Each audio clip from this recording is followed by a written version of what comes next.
Today marks the 76th anniversary of the massacre of 45,000 Algerians by French armed forces in Sétif and Guelma.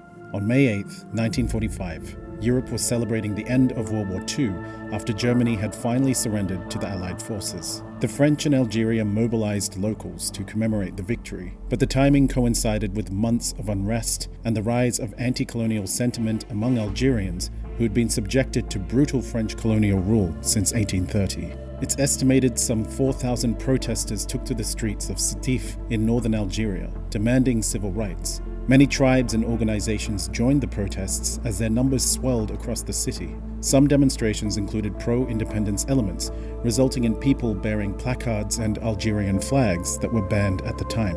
In response, the French gendarmerie, under the order of General Duval, opened fire on protesters, killing thousands of unarmed civilians. What followed were violent clashes between the two groups as the French armed forces resorted to ground offensives and aerial bombing villages as a means to control the population. The violence continued till May 22, 1945, when many Algerian tribes finally surrendered.